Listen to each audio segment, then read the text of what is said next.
Welcome to Books on Air, the podcast that tells the story behind the book. It includes insights from authors about how they compose their work, what inspires them, and what they hope you'll take away from their book. Here's your host for this episode of Books on Air, Suzanne Harris. Welcome to the Books on Air podcast. I'm Sloan Fremont, filling in for Suzanne Harris.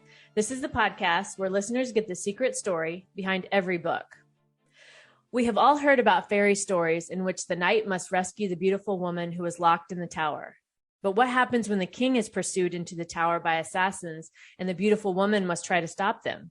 Because this is not a fairy story. This is something that actually happened in Scotland in the 15th century. And joining me today is Euan Macpherson, author of the book, A Dagger for Catherine Douglas, to tell us more about this. Euan, welcome to the Books on Air podcast. Good morning, Sloan. It's maybe morning where you are. It's not where I am. Well, if I start at the beginning, okay.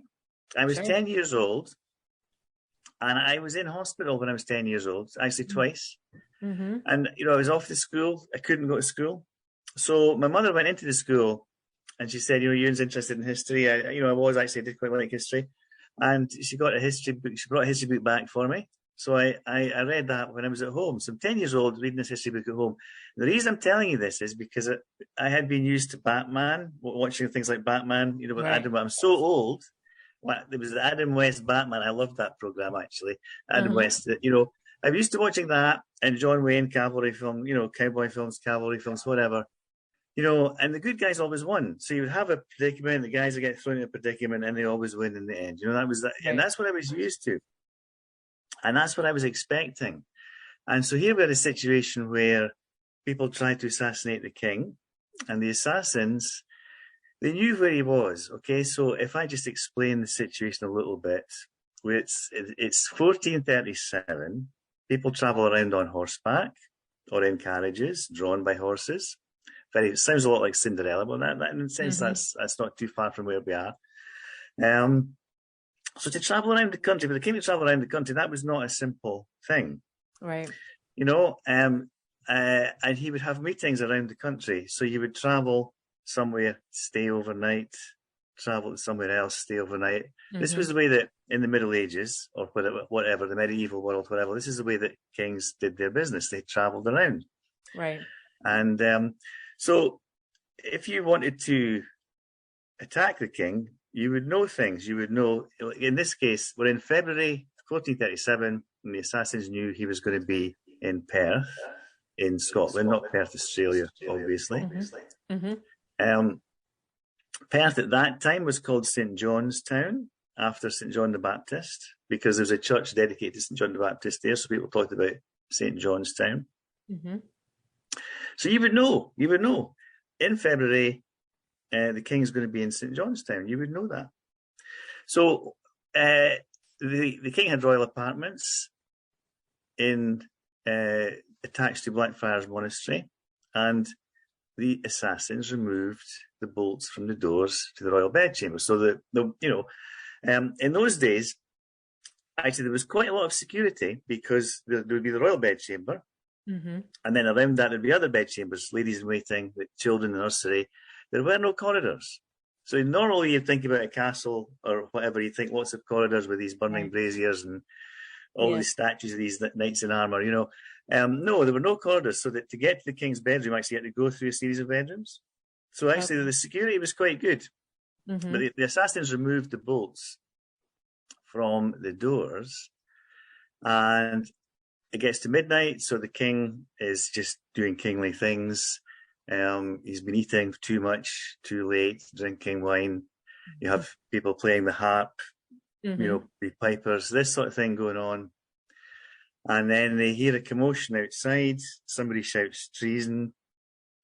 One of the servants tries to stop these people coming in. It's about 6 of them.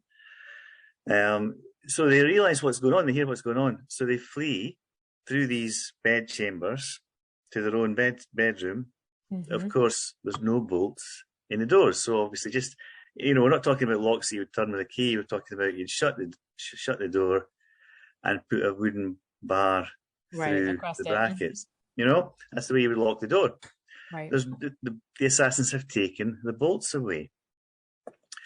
So they get into finally get into the royal bedchamber, and there's nowhere to go now. Mm-hmm. And Catherine tries to shut the door. How's she going to do that? So this is Catherine Douglas. This is the central character in the story. She tries to shut the door. How's she going to do that? There's no bolt. She puts her arm through the brackets to shut the door. And, so I'm 10 years old reading this story. What then happens is the king rips up the floorboards, tries to get out through the sewer. The assassins batter the door down on top of Catherine. And then they get into the room. By the time they get in, so Catherine actually held the door for quite a long time. By the time they get in, the Queen has spread a carpet over the floor. Mm-hmm. So the assassins come in, and here they are in an empty bedchamber. There's a carpet on the floor. There's the Queen. Where's the King?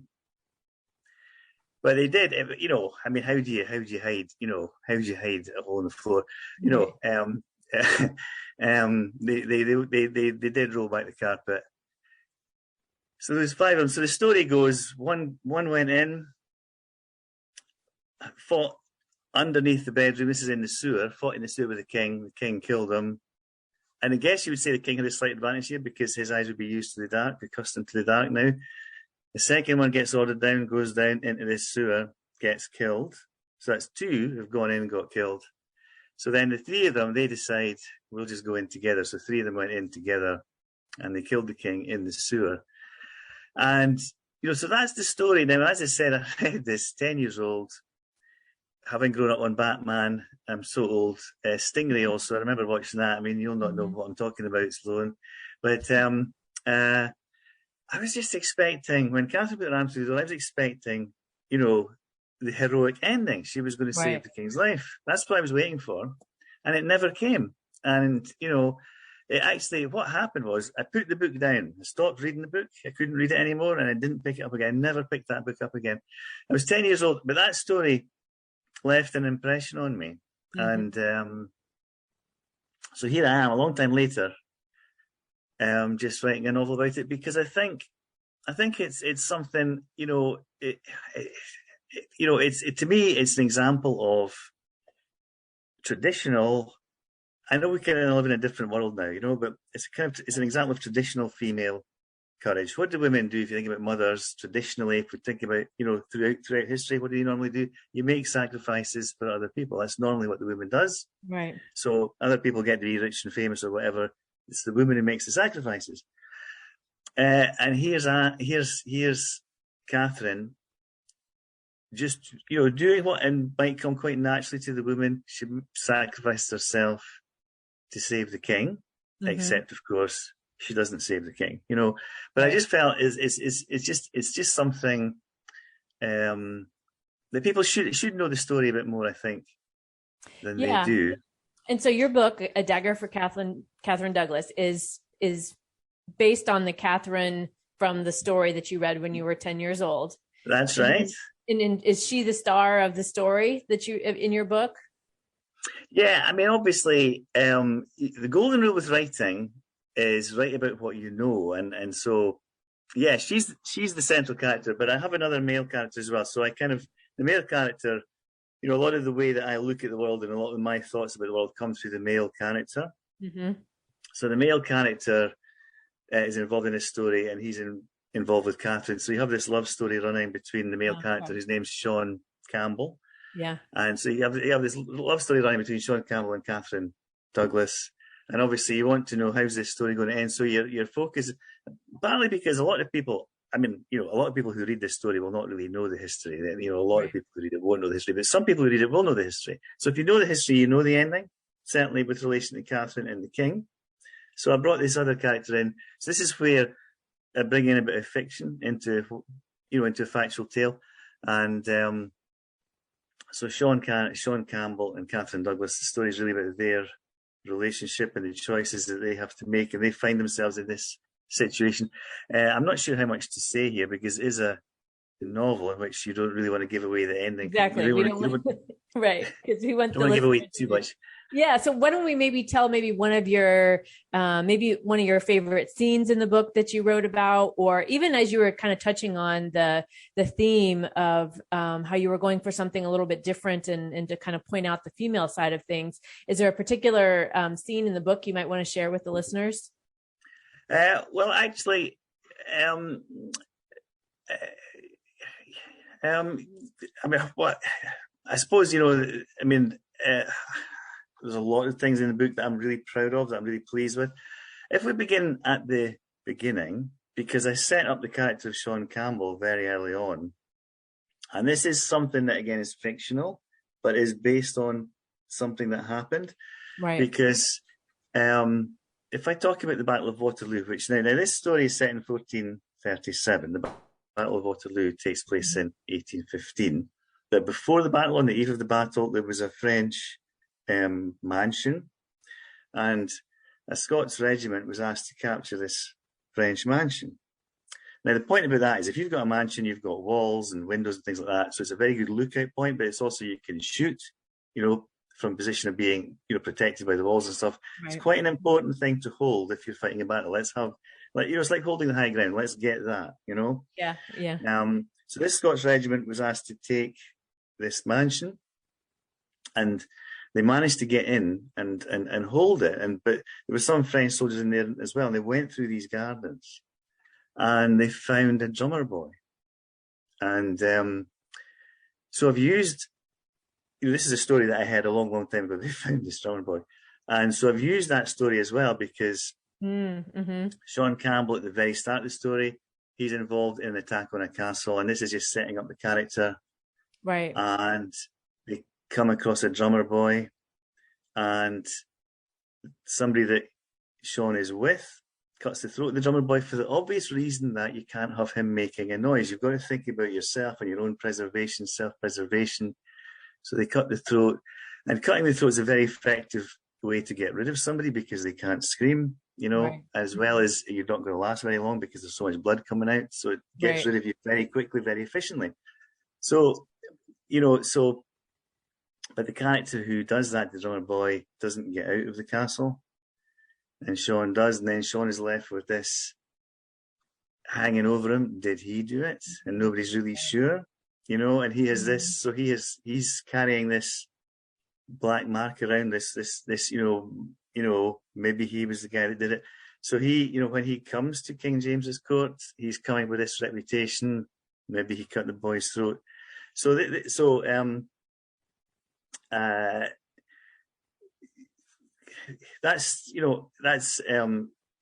how I set the character up, and then it means that it's quite difficult. So that Catherine and Sean begin a relationship. Catherine's parents aren't going to be very happy about it because they, of who he is. Right. So then, there's a lot in the story which is based on things that really happened, although they maybe didn't happen in exactly the way they're described in the story or at that time. But there's quite a lot that's coming out of things that we know happened. There's been a lot of wars fought across Europe, over the past 1,000 years or so. There's been a lot of them, and a lot of horrible things have happened. And so there's quite a lot of things there that I've tried to use in the story. I think also things that I'm quite pleased with is just the interaction of the character, because King James and Queen Joan had 8 children. So that you have these princesses and running about the castle and talking to each other and doing things that children do, which is interrupt. And, I might be talking about something with you and they're more interested in, I want an ice cream, as it might be today or whatever, but, so I think the characters, the way they interact, I think is very lively, and I'm really pleased with that. But the other thing I think is unusual about the story, which I'd maybe like to just talk about a little bit. Sure. King James and Queen Joan had a love match, really, which is very unusual because usually at that time marriages were royal alliances. It's an alliance between my country and yours. Right. If my son marries your daughter, we're not going to go to war. But what happened was, King James was in exile, and you have a love match between him and Joan Beaufort. And then he came back to Scotland. So he was in England and he came back to Scotland. He was in exile. This is not really in the story. It's backstory. It's not really in the story, but the background was that King James's elder brother was murdered when he was about 12 years old, and his father, who was still alive, sent him to France just to get him out of there so he'd be safe. But the boat was actually intercepted by pirates who took him to England.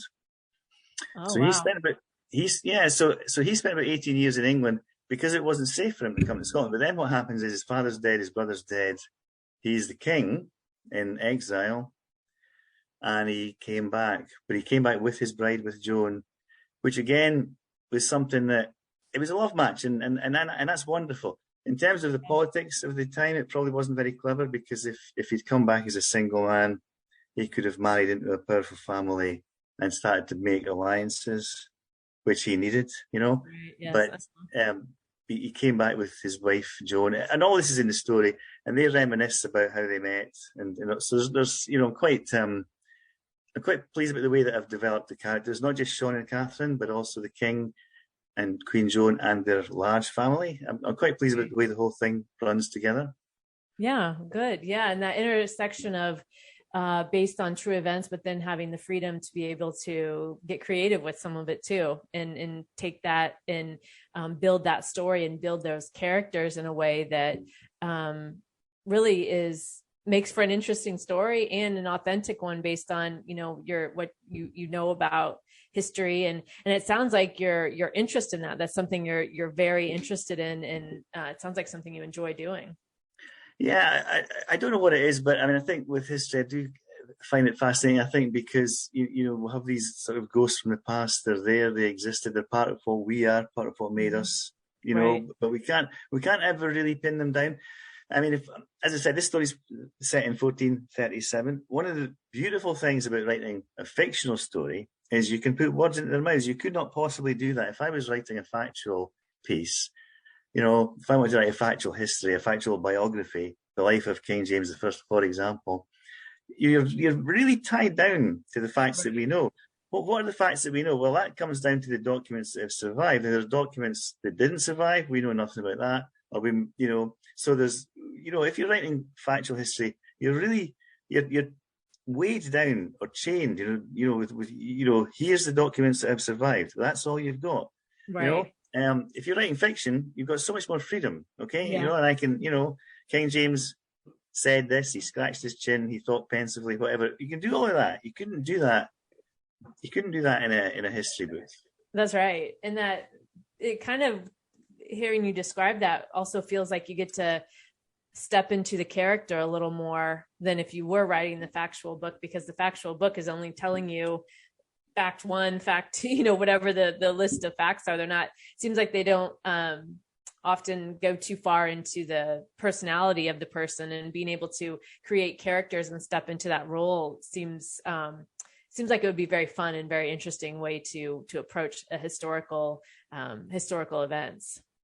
Yeah, and it allows you to actually create your own characters, because you can look at the situation, and I'm looking at it and I see King James meeting Queen Joan when he's actually in exile, and then they come back together. So it allows you to think about their relationship. And she left her family behind, her mother, whatever, came up to Scotland with him, not realizing probably how much snow we would get or how cold it would be, discovering all that for the first time.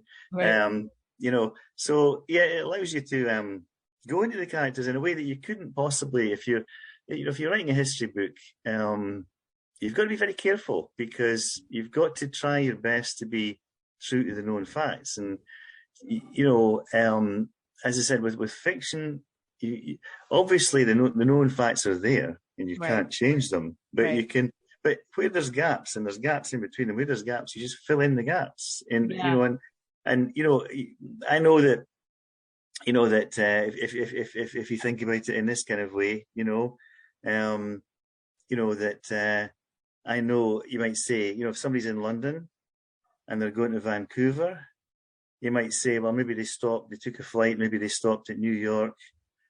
If I know somebody was in London at this date and in Vancouver at this other date, these are facts, but within these facts, I can think, well, I'm going to have them stop off in New York. If you think about it that way, Yeah. You can do things that are completely logical, and but it's how you see the characters, and you can have them act in a way that's completely normal and human and whatever. And obviously, you're drawing from your own life as well, your own life experiences. Right. So when I'm writing about these characters, I'm thinking about things that have happened to me, my memories of things that have happened. So when I'm looking at the children that are interacting, I'm thinking about things in my childhood.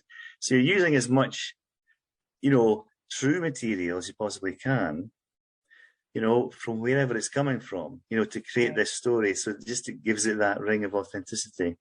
Yeah. What are you most surprised about your book? Maybe about the writing process or what you experienced during the writing? I think what I'm surprised about is, this might sound a bit strange, but I'm actually surprised about the way people have really enjoyed it. Now, people who've read it have really enjoyed it, because when I'm writing it, I'm wrapped up in the whole thing, and I'm writing it, and I'm immersed in this world. But once you've written it and it's away, your self-doubt then kicks in, and you don't really think any of it's any good. Right. We're our own worst critic, aren't we? Yeah. And I've had some very nice things said about it, and very nice things said about the way the characters interact in a very lively kind of manner. I've had some very nice things said about it, which has been really pleasing for me, Yeah, to be able to show the work to other people. It's when we get creative and we write and we do things like this, and then it's, like you're saying, we have that, we put it out to the world, and it's like, oh my gosh, how's the world going to receive it? But then you start getting the positive reviews and people, enjoying it as well as you did to put it out there. So that's I would imagine, such a great feeling to have. Yeah. And then sometimes, you read reviews or whatever, or and there's things in the book and you thought, my gosh, I didn't even know that was there, and because there was a review was published actually, which was saying that, the book shows the dichotomy of people, how they, maybe thinking one thing, but you're feeling something else. Yeah. And that, and I'm thinking, well, yeah, okay, that's interesting. I hadn't even thought about that. But if you're living in a court, there's the whole etiquette of courtly life. So of course you're not going to just say you're not going to be talking about how you feel all the time, It's right. And so how characters are feeling is really just it's inferred. You have to, they're interacting with each other in a formal kind of way, and you have to infer from that, how are they feeling? I mean, just to give you an example, but I've got a character in the story called Jean Locker, who's one of the ladies in waiting, and her name's not Jean Bishop, it's Jean Locker. But the reason I said Jean Bishop was because it's based on somebody I know whose name is Jean Bishop, who's never going to speak to me now if she hears this podcast. But anyway, never speak to me again. Anyway, she's been asked to leave the Queen's bedroom. She's been plaiting the Queen's hair. She's been asked to leave the Queen's bedroom because there's other things going on. And one of the princesses says, Jamie, so this is the King's son, young Jamie, says, Jamie has a dead mouse and he wants to show you. To which Jean says, marvellous. And the reason, the reason that's in there is because this is actually the way that the Jean that I know that I was using in my head when I was creating the character of Jean Locker. When she was speaking, that's exactly the way that she would speak, exactly the kind of thing she would say. So who would you say your book would appeal to, and why? Obviously, you hope it works as an adventure story and as a love story. Obviously, you hope that. I think in a lot of ways, this is a book for women. I'm saying this as a man, and I'm not trying to be patronizing here, but it is a female story for me, or it's the way that I see women. And you can shoot me down in flames here, Sloan, if you want, but as I was said at the start, that we live in a different world now where, women have careers just like men, and there's not really any difference, but if we go back to, like say the 15th century, that wasn't the way of things at all, right. And women were expected to make sacrifices. That was what you did, like you were a mother, you made sacrifices for the children, for your husband. That was the way you lived your life, and so, it's just, it's going back to those days. So me, it's a kind of homage to female sacrifice, if you like. That's kind of the way that I see the story. Mm-hmm, mm-hmm.